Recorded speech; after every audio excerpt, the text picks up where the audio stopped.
கிறிஸ்துவின் சபையார் வழங்கும் கிறிஸ்துவின் வசனம் நிகழ்ச்சியை கேட்க உங்கள் யாவரையும் அன்புடன் அழைக்கிறோம். கிறிஸ்துவின் வசனம் இது கிறிஸ்தவர் கீதம், பரிசுத்த வேதம் பறைசாற்றும் வசனம். கிறிஸ்துவின் வசனம் இது கிறிஸ்தவர் கீதம், கிறிஸ்துவின் சபையார் வாழ்த்தி வழங்கும் கிறிஸ்துவின் வசனம் இது கிறிஸ்தவர் கீதம். கிறிஸ்துவின் வசனம், கிறிஸ்துவின் வசனம், கிறிஸ்துவின் வசனம். வேதாகம செய்தி நேரத்திற்கு வரவேற்கிறோம். Welcome to the Bible message. தொலைக்காட்சியை பார்த்து கொண்டிருக்கும் அன்பு நேயரே, நம்முடைய ஆண்டவராய் இயேசு கிறிஸ்துவின் நாமத்தினாலே வாழ்த்துதலை கூறிக்கொள்ளுகிறோம். இன்றைய நாளிலே கர்த்தருடைய செய்தியை கொடுக்கும்படியாக அர்ஜுன ஐயா அவர்களை கேட்டுக்கொள்ளுகிறோம். தேவனுடைய செய்தியை கேட்டு ஆசீர்வாதத்தை பெற்றுக் கொள்ளுங்கள். அன்பானவர்களே, உங்கள் யாவரையும் நம்முடைய ஆண்டவராய் இயேசு கிறிஸ்துவின் பரிசுத்தமான நாமத்தில் வாழ்த்தி வரவேற்பதில் மிகுந்த மகிழ்ச்சி அடைகிறோம். இடைநாள் கர்த்தருடைய செய்தி வேளையில் நான் எல்லாரிலும் சிறியவன், ஐ ஆம் த லீஸ்ட் ஆஃப் ஆல். இன்றைக்கு அநேகர் அந்த விதமாக தங்களை தாங்களே எண்ணக்கூடும். எல்லாரும் கைவிட்டு விட்டார்கள், நான் தான் இருக்கிறேன், நானும் சிறியவனாக இருக்கிறேன், நான் என்ன செய்ய போகிறேன், எப்படி இந்த உலகத்திலே வாழ்ந்து தேவனுக்கு சாட்சியுள்ள ஒரு மனுஷனாக வாழப்போகிறேன் என்ற ஒரு எண்ணம் எல்லோருக்குள்ளுமே இருக்கிறது. கிதியோன் என்ற ஒரு மனுஷனுக்குள்ளாக அந்த விதமாக இருந்தது. அந்த கிதியோனை கர்த்தர் சந்தித்தார். நியாயாதிபதிகள் 6வது அதிகாரம் 12வது வசனம்.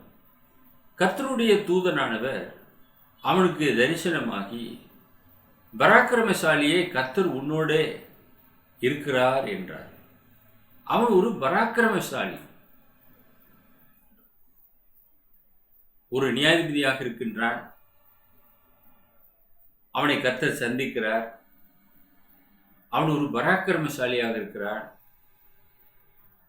கர்த்தர் அவனை சந்தித்து அவனை பலப்படுத்துகிறார். பராக்கிரமசாலியே, கர்த்தர் உன்னோடே இருக்கிறார்.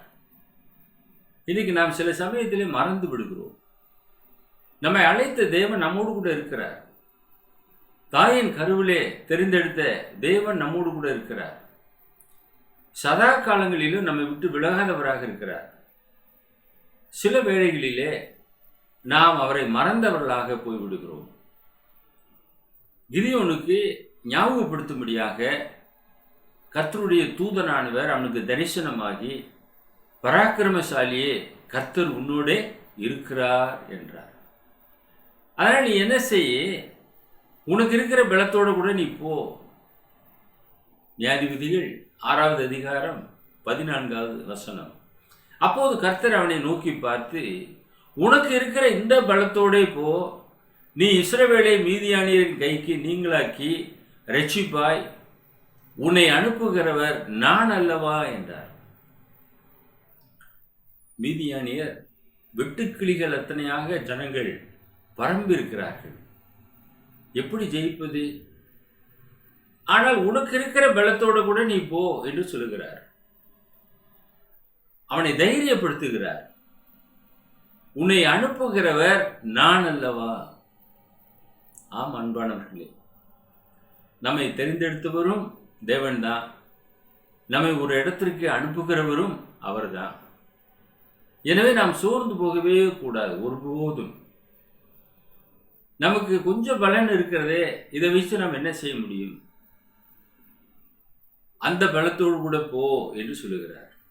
நீ இஸ்ரவேலை மீதியானியரின் கைக்கு நீங்களாக்கி ரட்சிப்பாய். கர்த்தருடைய வார்த்தை அவனுக்கு உண்டானது. அவன் சொல்லுகிறான், நியாயாதிபதிகள் 6வது அதிகாரம் 15வது வசனம். அதற்கு அவன், என் ஆண்டவரே, நான் இஸ்ரவேலை எதனாலே ரட்சிப்பேன்? இதோ மனாசேயில் என் குடும்பம் மிகவும் எளியது, என் தகப்பன் வீட்டில் நான் எல்லாரிலும் சிறியவன் என்றான். என் தகப்பன் வீட்டில் நான் எல்லாரிலும் சிறியவன். என் குடும்பம் மிகவும் எளியது. இஸ்ரவேலின் புத்திர பிதாக்கள் 12 பேர். அதில் மனாசேயின் குடும்பத்திலே இவன் இருக்கிறான். அந்த மனாசேயில் என் குடும்பம் எளியது. நான் இஸ்ரவேலை ரட்சிப்பது கூடாத காரியம். அவனுக்குள்ளாக ஒரு எண்ணம் உருவாகிறது. அதற்கு கர்த்தருடைய பதில் என்னவாக இருந்தது? நியாயாதிபதிகள் 6வது அதிகாரம் 16வது வசனம். அதற்கு கர்த்தர், நான் உன்னோடு கூட இருப்பேன். ஒரே மனுஷனை முறியடிப்பது போல நீ மீதியானியரை முறியடிப்பாய் என்றார். ஒரு மனிதனை முறியடிப்பதைப் போல நீ முறியடிப்பாய். நான் உன்னோடு கூட இருப்பேன். தேவன் நம்மோடு கூட இருக்கும்போது நாம் முழு பலத்தை அவரிடத்திலிருந்து பெற்றுக்கொள்ள முடியும். அவனை என்கரேஜ் பண்ணுகிறார். சிறியவன் என்று சொல்லிக்கொண்டு இராதே, உனக்கு இருக்கிற பலத்தோடு கூட போ, நான் உன்னோடு கூட இருப்பேன். இதை அவனை உற்சாகப்படுத்துகிறார். ஒரே மனுஷனை முறியடிப்பது போல நீ மீதியானியரை முறியடிப்பாய் என்று சொல்லுகிறார். பயப்படவே வேண்டாம். அவ்வளவு திரளான ஜனங்கள் இருக்கிறார்களே என்று நீ எண்ணிக்கொண்டிருக்க வேண்டாம். நீ நிச்சயமாக முறியடிப்பாய். ஒரு நம்பிக்கையை ஊட்டுகிறார். நம்முடைய தேவன் நம்பிக்கையின் தேவன். அவர் வாக்கு மாறாதவர். அவர் சொல்லியும் செய்யாதிருப்பாரா? உங்களை நீங்களே சிறியவன் என்று சொல்லிக் கொண்டிருக்கிறீர்கள். உங்களை கொண்டு தேவன் பெரிய காரியங்களை செய்ய அறிந்திருக்கிறார். நீங்கள் செய்ய வேண்டியதெல்லாம் அவருடைய வார்த்தைக்கு கீழ்ப்படிந்து அவர் என்ன செய்ய சொல்லுகிறாரோ அதை செய்யுங்கள். அப்போது வெற்றி நிச்சயம்.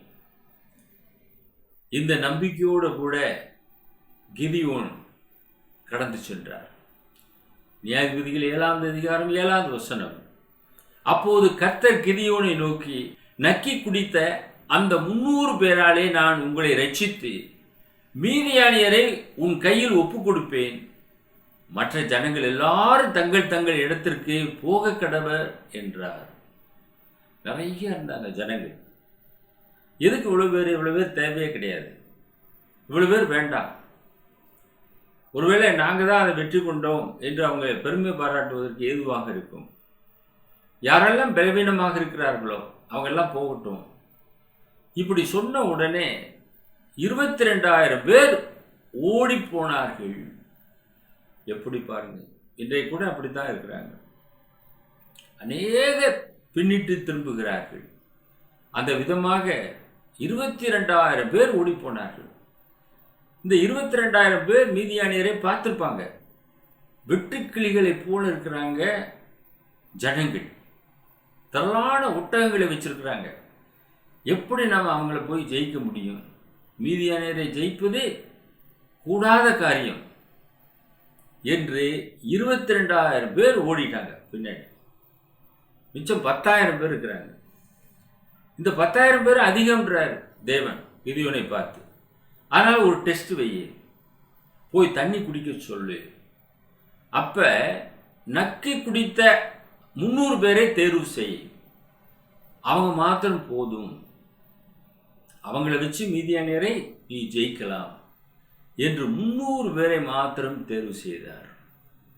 அந்த 10,000 பேர்லையும் 300 பேர் தேர்வு செய்யப்பட்டார்கள். அன்பான சகோதரனே, சகோதரியே, ஒருவேளை நீங்களும் நானும் அந்த 300 பேரில் ஒரு ஆளாக இருக்கலாம். நிச்சயமாக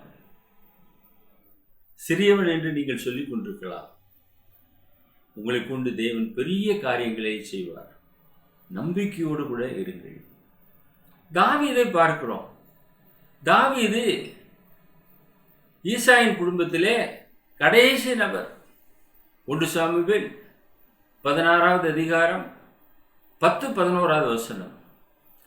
இப்படி ஈசாய் தன் குமாரரில் 7 பேரை சாமுவேலுக்கு முன்பாக கடந்து போக பண்ணினான். குடும்பத்தில் எத்தனை பிள்ளைங்க இருக்கிறாங்க? எல்லாரையும் வர சொல். 7 பேர் இருந்தாங்க. 7 பேரை வரிசையாக கடந்து போக பண்ணினான். பின்பு சாமுவேல் ஈசாயை பார்த்து, கர்த்தர் இவர்களில் ஒருவனையும் தெரிந்து கொள்ளவில்லை என்று சொல்லி, உன் பிள்ளைகள் இவ்வளவுதானா என்று ஈசாயை கேட்டான். அதற்கு அவன், இன்னும் எல்லாருக்கும் இளையவன் ஒருவன் இருக்கிறான், அவன் ஆடுகளை மேய்த்து கொண்டிருக்கிறான் என்றான். அப்போது சாமுவேல் ஈசாயை நோக்கி, ஆள் அனுப்பி அவனை அழைப்பி, அவன் இங்கே வருமட்டும் நான் பந்திருக்க மாட்டேன் என்றான். இன்னும் ஒரே ஒரு நபர் இருக்கிறான், அவன் ஆடு மேய்ச்சிக்கிட்டு இருக்கான், அவனை அழைப்பி, அதுக்கப்புறம் தான் நான் வீட்டில் நான் சாப்பிடுவேன் என்று சாமுவேல் தீர்க்கதரிசி அங்கே உட்கார்ந்து கொண்டிருக்கிறார். 7 பிள்ளைகளை போக வச்சாச்சு. 7 பிள்ளைகளையும் கர்த்தர் தெரிந்து கொள்ளவில்லை. தேவன் தெரிந்து கொள்ளுகிற மனுஷன் பாக்கியவான். தேவன் முன்குறிக்கிறார். எவனை முன்குறித்தாரோ அவனை அழைத்தும் இருக்கிறார். அப்போஸ்தலர்களை தேர்வு செய்தார். எத்தனை ஆச்சரியமான ஒரு காரியம்! இங்கே தாவீது தேர்வு செய்யப்படுகிறார். 1 சாமுவேல் 16வது அதிகாரம் 12வது வசனம். ஆள் அனுப்பி அவனை அழைப்பித்தான். அவன் சிவந்த மேனியும் அழகிய கண்களும் நல்ல ரூபமுள்ளவனுமாய் இருந்தான். அப்போது கர்த்தர், இவன்தான், நீ எழுந்து இவனை அபிஷேகம் பண்ணு என்றார். ஆடு மேய்ப்பனாக இருந்த தாவீது வந்து விட்டார். சிறுவனாக இருக்கின்றான். ஆனால் அவனை பார்க்கும்போது சிவந்த மேனி உள்ளவனாக இருக்கிறான். அழகிய கண்கள். பெண்களுக்கு தான் கண்கள் அழகாக இருக்கும் என்று சொல்வார்கள். இங்கே தாவீது அழகான கண்களை உடையவனாக இருந்தான். நல்ல ரூபம் உள்ளவனாக இருந்தான். பார்த்தால் லட்சணமாக இருக்கிறான் என்று சொல்வார்கள். அந்த விதமான 3 ஆசீர்வாதத்திற்கு தகுதி உள்ளவனாக தாவீது இருக்கிறான். அப்போது கர்த்தர் சாமுவேலை பார்த்து, இவன்தான், நீ எழுந்து இவனை அபிஷேகம் பண்ணு என்று சொல்கிறார். ஒரு தீர்க்கதரிசிக்கு கொடுத்த கட்டளையின்படியாக அந்த தீர்க்கதரிசி தாவீதை ராஜாவாக அபிஷேகம் பண்ணுகிறார். அதற்கு அவன் தகுதியானவனாக இருந்தான். குடும்பத்திலே கடைசியானவன், தள்ளுண்டவன். பொதுவாக ஒவ்வொரு குடும்பங்களிலுமே மூத்த பிள்ளைக்கு மிக சிறப்பாக செய்வார்கள். 100% ஆசீர்வாதம் குடும்பத்தில் இருக்கும்போது அவனுக்கு ஒரு 50% செய்வார்கள். அடுத்து வரக்கூடிய நபருக்கு 25 குறைச்சிடுவாங்க. இப்படியே குறைச்சி கடைசியானவனுக்கு அங்கே இல்லாமல் கூட போய்விடும். எல்லா குடும்பங்களிலுமே அது நடைபெறுகிறது. ஆக தாவீது கடைசியானவன். அவனை தேவன் முதன்மைப்படுத்துகிறார். எல்லாருக்கும் மேலாக உயர்த்துகிறார். 7 சகோதரர்களுக்கு மேலாக அவன் உயர்த்தப்படுகிறான். எத்தனை ஆசீர்வாதமான காரியம்! இது தேவனுடைய அநாதி திட்டம், தீர்மானமாக இருக்கிறது. அவனை கர்த்தர் பலப்படுத்தினார். ஒரு முறை கோலியாத்தை தாவீது சந்திக்கிறார். அப்பொழுது இஸ்ரவேல் மக்கள் எல்லாம் அந்த கோலியாத்தை பார்த்து ஓடுகிறார்கள். 1 சாமுவேல் 17வது அதிகாரம் 23 மற்றும் 24 வசனங்கள்.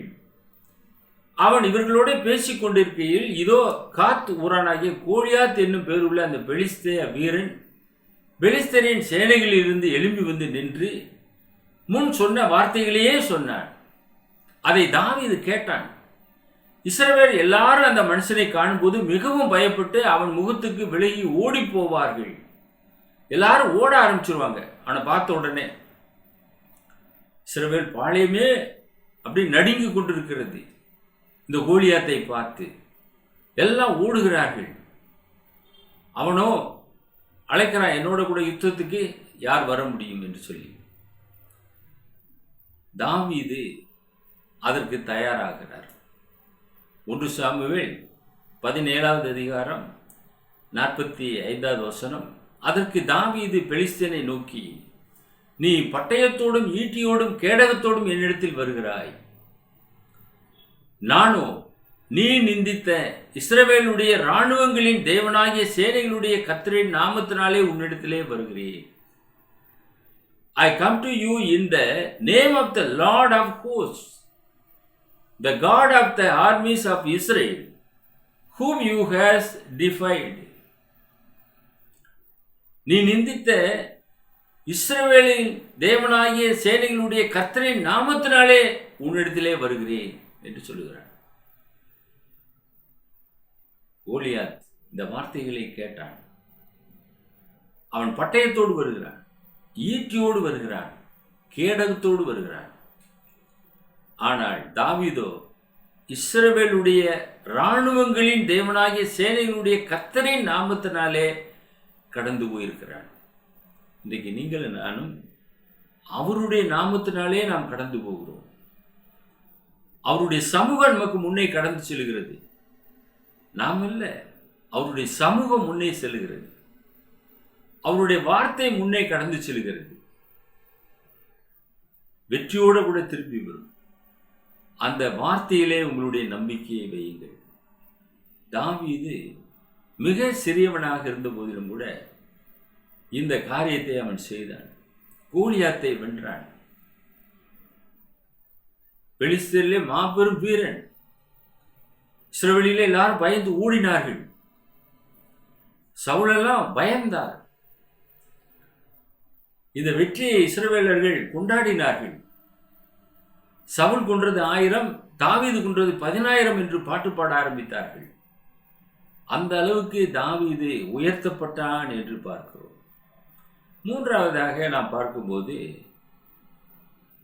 இன்றைக்கு சிறியர்கள் நிறைய காணப்படுகிறார்கள். அதாவது தேவ சமூகத்திலே சிறியவர்களாக அவர்கள் காணப்படுவார்கள். அப்படி சிறியவர்களாக காணப்படக்கூடிய ஒருவனையும் நாம் அற்பமாக எண்ணிவிடக்கூடாது என்று நம்முடைய ஆண்டவர் நமக்கு போதித்திருக்கிறார். மத்தேயு 18வது அதிகாரம் 10வது வசனம்.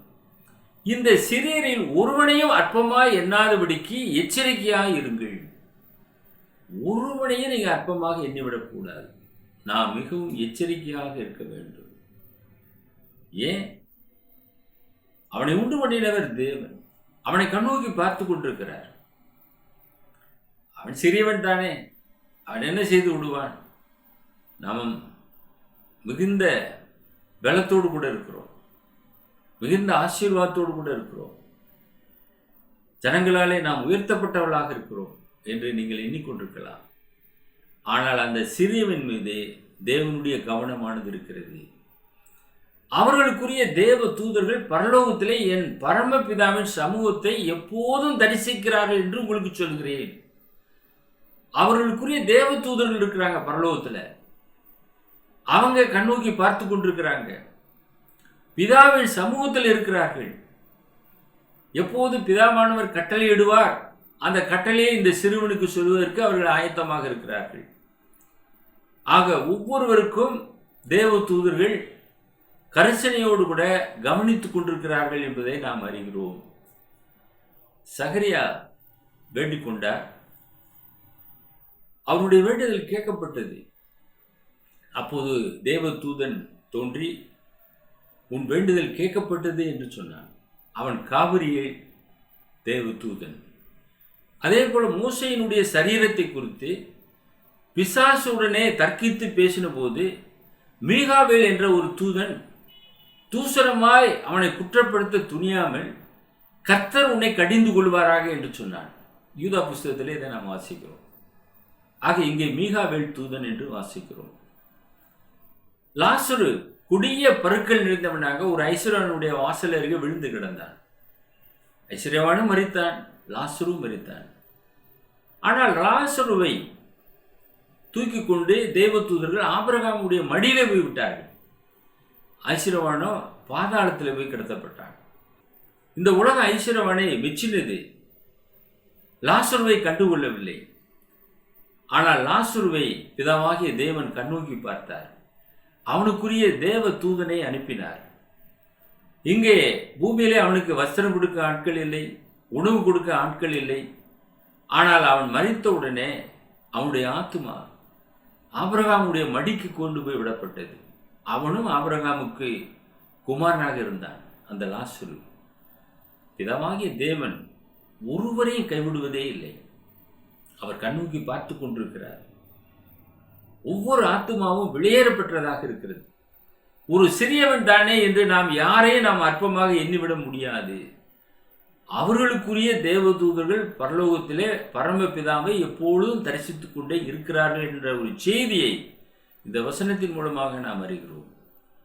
மத்தேயு 18வது அதிகாரம் 6வது வசனம், என்னிடத்தில் விசுவாசமாய் இருக்கிற இந்த சிறியரில் ஒருவனுக்கு இடரல் உண்டாக்குறவன் எவனோ அவனுடைய கழுத்தில் எந்திரக்கல்லை கட்டி சமுத்திரத்தின் ஆழத்திலே அவனை அமிழ்த்துகிறது அவனுக்கு நலமாய் இருக்கும். அப்படிப்பட்டதான ஒரு பனிஷ்மெண்டை அவர் கொடுக்க அறிந்திருக்கிறார். எந்திர கல்லை கழுத்துல கட்டி சமுத்திரம் போட்டா அவன் என்ன ஆவான்? சர்றன்னு உள்ள போயிடுவான்.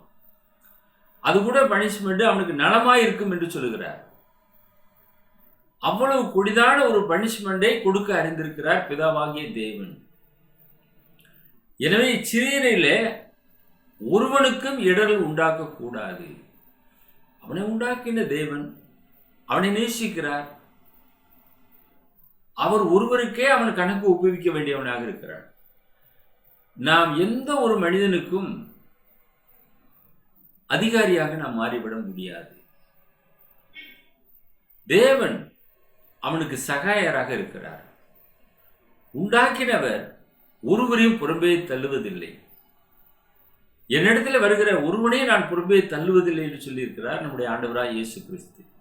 எனவே இந்த சிறியரிலே ஒருவனுக்கு இடரல் உண்டாக்காமல் எச்சரிக்கையாக இருக்க நாம் கற்றுக்கொள்ள வேண்டும். நாம் மீறி அந்த மனிதனுக்கு நாம் இடையூறு பண்ணுவோம் என்றால் வருவது வரட்டும் என்று அவனுக்கு விரோதமாக காரியங்களை செய்வோம் என்றால் அதற்குரிய பலன் இந்த பூமியிலே நமக்கு அருளப்படும். அவனுடைய கழுத்தில் எந்திரக்கள் கட்டி சமுத்திரத்தின் ஆழத்திலே அவனை அமிழ்த்துகிறது அவனுக்கு நலமாக இருக்கும் என்ற வார்த்தையின்படியாக அவனுக்கு நடைபெறும். எனவே எந்த ஒரு மனிதனுக்கும் இடையூறு பண்ணாதிருக்க கற்றுக்கொள்ளுங்கள். மத்தேயு 10வது அதிகாரம் 42வது வசனத்துக்கு வரும்போது, சீசன் என்னும் நாமத்து நிமித்தம் இந்த சிறியரில் ஒருவனுக்கு ஒரு கலசம் தண்ணீர் மாத்திரம் குடிக்க கொடுக்கிறவனும் தன் பலனை அடையாமற் போகான் என்று மெய்யாகவே உங்களுக்கு சொல்லுகிறேன் என்றார். இயேசு கிறிஸ்துவின் நாமத்து நிமித்தமாக இன்னைக்கு அநேக ஊழியக்காரர்கள் கடந்து வருகிறார். ஊழியக்காரர்களை கண்டாலே கதவடைத்து ஓடுகிற கூட்டம் ஒரு பக்கம் இருக்கத்தான் செய்கிறது. அன்பானவர்களே, இஸ்ரவேல் தேசத்துக்குள்ளாக முதலாவது ஊழியத்திற்கு அனுப்பினார். நீங்கள் வழிக்காக பையாவது தடியாவது ஒன்றும் கொண்டு போக வேண்டாம். சுவிசேஷகன் சுவிசேஷத்தினாலே போஷிக்கப்படுவான். ஊழியன் கூலிக்கு பாத்திரனாக இருக்கிறான் என்று சொல்லி அவர்களை அனுப்பினார். அவர்களும் ஆசீர்வாதத்தை பெற்றார்கள். ஏற்றுக்கொண்டவர்கள் அவர்களை போஷித்தார்கள். எல்லா விதமான நன்மைகளையும் கொடுத்து உதவி செய்தார்கள். அன்பானவர்களே, இன்றைக்கு உன்னதமான ஊழியத்தை செய்யக்கூடிய தாசர்கள் நம்முடைய வீடு தேடி வரும்போது நம்மால் முடிந்த காரியங்களை அவர்களுக்கு செய்ய நாம் கற்றுக்கொள்ள வேண்டும். ஒரு கலசம் தண்ணீர் கொடுத்தா கூட அதற்கு பலன் உண்டு என்று கர்த்தர் சொல்லுகிறார். இயேசுவுக்கு ஊழியம் செய்ய வருகிறார்கள். நீங்க யோசித்து பாருங்க, நம்ம சொந்த வேலைகளை செய்யும்படியாக நாம் அநேக காரியங்களை செய்து கொண்டிருக்கிறோம். பிள்ளைகளை நல்ல வேலைகளுக்கு படிக்க வைக்கிறோம். ஊழியத்திற்காக யாராவது ஒப்பு கொடுக்கிறார்களா? அன்னாலை போல இவன் தேவ சமூகத்திலே இருக்கட்டும், கர்த்தருக்கு ஊழியம் செய்யட்டும் என்று சாமுவேலை ஒப்புவித்ததை போல யாராவது ஒப்பு கொடுக்கிறார்களா? இல்லையே. எத்தனை பிள்ளைகள் பிறந்தாலும் அத்தனை பேரும் தங்களுடைய குடும்பத்திற்காகவே உழைக்க வேண்டும் என்று இருக்கிறார்கள். தப்பித்தவறி தேவனுடைய உன்னதமான ஊழியத்தை செய்யக்கூடிய ஒரு சகோதரனோ ஒரு சகோதரியை வீடு தேடி வரும்போது அவர்களை நாம் ஏற்றுக்கொள்ள வேண்டியது எத்தனை அவசியமான காரியமாக இருக்கிறது. அறுவடை மிகுதி ஆளோ இல்லை. எனவே நாம் ஊழியத்திற்கு உதவி செய்ய வேண்டும், அவர்களை தாங்க வேண்டும். சீசன் என்னும் நாமத்தின் நிமித்தமாக இந்த சிறியரில் நாம் ஒருவருக்கு நாம் எதை செய்கிறோமோ அதை ஆண்டவருக்கே செய்கிறோம். இயேசு சொல்லியிருக்கிறார், இவர்களுக்கு எதை செய்தீர்களோ அதை எனக்கே செய்தீர்கள். இயேசுவே வந்ததாக நீங்கள் நினைத்துக் கொள்ள வேண்டும். அந்த விதமாக நீங்கள் செய்யும்போதுதான் மெய்யான ஆசீர்வாதத்தை தேவ சமூகத்திலே பெற்றுக்கொள்ள முடியும். மத்தேயு 18வது அதிகாரம் 14வது வசனம், இவ்விதமாக இந்த சிறியரில் ஒருவனாயிரம் கெட்டுப் போவது பரலோகத்தில் இருக்கிற உங்கள் பிதாவின் சித்தம் அல்ல. Even so, it is not the will of your Father which is in heaven that one of these little ones should perish. ஒருவனாயிரம் கெட்டுப் போவது தேவனுடைய சித்தம் அல்ல. எல்லாரும் ரட்சிக்கப்பட வேண்டும் என்று தேவன் விரும்புகிறார். அன்பானவர்களே, எல்லோரும் ரட்சிக்கப்பட வேண்டும் என்பதுதான் தேவனுடைய சித்தமாக இருக்கிறது. இந்த சிறியர்களை ஒருவனையும் நீங்கள் அற்பமாக எண்ணக்கூடாது. அவன் எப்படியோ கெட்டு போகட்டும் என்று நாம் நினைக்கக்கூடாது. ஒருவனாயிரம் கெட்டு போவது பரலோகத்தில் இருக்கிற பிதாவின் சித்தம் அல்ல. எல்லாரும் மனம் திரும்ப வேண்டும் என்றுதான் தேவன் விரும்புகிறார். எனவே ஒருவரையும் நீங்கள் அற்பமாக எண்ணாதிருங்கள்.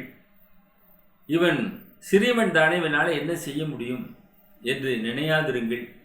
அந்த சிறியவனை தேவன் பெரியவனாக மாற்ற வல்லவராக இருக்கிறார். தாவீதை உயர்த்தினதைப் போல இன்றளவும் எருசலேமிலே தாவீது பேசப்படுகிறார். 40 ஆண்டுகள் இஸ்ரவேலை ஆட்சி செய்தவர். எருசலேமிலே அநேகருக்கு கல்லறைகள் இருக்கிறது. கல்லறை தோட்டத்திலே அடக்கம் செய்யப்பட்டு தான் இருக்கிறாங்க. ஆனால் தாவீது மட்டும் தாவீதுடைய நகரத்திலே, அந்த கோட்டைக்குள்ளே அவருடைய கல்லறை இன்றும் இருக்கிறது.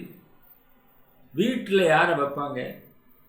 மிகவும் ஃபேமஸானவங்க, உரிமையாளர்கள், அநேகராலே நேசிக்கப்படத்தக்கவர்கள், அவர்களே தங்களுடைய வீட்டிலே அடக்கம் செய்வாங்க. நம்ம நாட்டில் கூட நிறைய பேர் அந்த விதமாக வீட்டிலே அடக்கம் செய்யப்பட்டிருக்கிறார்கள். அதே போல தாவீது அவனுடைய நகரத்திலே அடக்கம் செய்யப்பட்டான். அந்த கல்லறை இன்றும் இருக்கிறது. அப்படி என்றால் அந்த தாவீதை அந்த நாட்களிலே அந்த ஜனங்கள் எவ்வளவாக நேசித்திருப்பார்கள் என்பதை எண்ணி பாருங்கள். இன்றைக்கு உலகமே அந்த கல்லறையை போய் பார்த்து கொண்டு வருகிறது. இன்றைக்கு நம்ம நாட்டில் கல்லறை என்றாலே அது பக்கத்தில் கூட போக மாட்டாங்க. ஐயோ, வீட்டுக்கு பக்கத்தில் கல்லறை வந்துடுச்சுன்னுவாங்க. எருசலேமில் மையத்தில் இருக்கிறது தாவீதினுடைய கல்லறை. யோசித்து பாருங்க. அப்போ எவ்வளோ ஒரு சிறப்பான ஒரு ஆசீர்வாதத்திற்கு பங்குள்ளவனாக தாவீது இருக்கிறார் என்று எண்ணி பாருங்கள். அவர் தேவனாலே தெரிந்தெடுக்கப்பட்டார். நம்முடைய ஆண்டவராய் இயேசு கிறிஸ்து ஆயிரங்களுக்குள்ளே சிறிதான பெத்லகேமிலே பிறந்தார். 12 சீஷர்களை தேர்வு செய்தார். ஒருவன் யூதாஸாக போய்விட்டான்.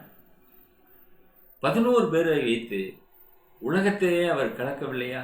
இன்றைக்கு உலகம் முழுவதும் உன்னதமான சுவிசேஷம் அறிவிக்கப்படவில்லையா? அதை நீங்கள் எண்ணி பாருங்கள். ஏசாயா 60வது அதிகாரம் 22வது வசனத்தை வாசித்து நிறைவு செய்வோம். சின்னவன் 1000 சிறியவன் பலத்த ஜாதியுமாவான். கர்த்தராகிய நான் ஏற்ற காலத்திலே இதை தீவிரமாக நடப்பிப்பேன் என்று ஏசாயா தீர்க்கனை கொண்டு அன்றைய நாட்களிலே கர்த்தர் உரைத்திருக்கிறார். எனவே பெருகை செய்யக்கூடியவர் கர்த்தர் வல்லவராக இருக்கிறார்.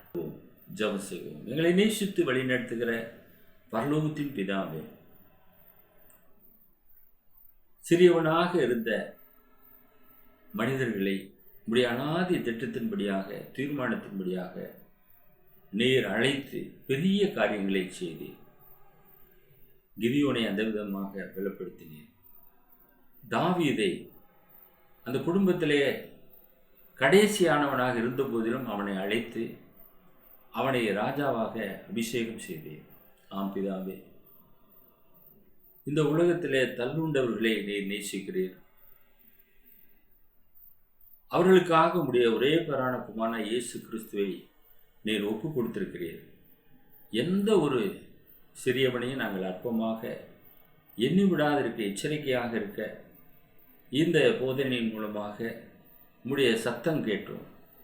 அதற்கு நாங்கள் கீழ்ப்படிந்து உம்முடைய திருச்சித்தத்தை நிறைவேற்றத்தக்கதாக எங்களுடைய ஆவி, ஆத்மா, சரீரம் முழுமையாக உம்முடைய கரத்திலே அர்ப்பணம் செய்கிறோம். சிறியவர்களுக்காக நாங்கள் ஜெபம் பண்ணுகிறோம். அவர்களுக்கு நாங்கள் உதவிகரமாக இருக்கத்தக்கதாக எங்களை பலப்படுத்தி வழிநடத்தியல்ல வேண்டுமாய் இயேசுவின் வல்லமையுள்ள நாமத்தில் வேண்டுதல் செய்கிறோம் எங்கள் பரலோகத்தின் பிதாவே, ஆமென். அவர் சொல்ல ஆகும், அவர் கட்டளையிட நிற்கும். For he spoke and it was done. He commanded, and it stood fast. Amen. Bless you all.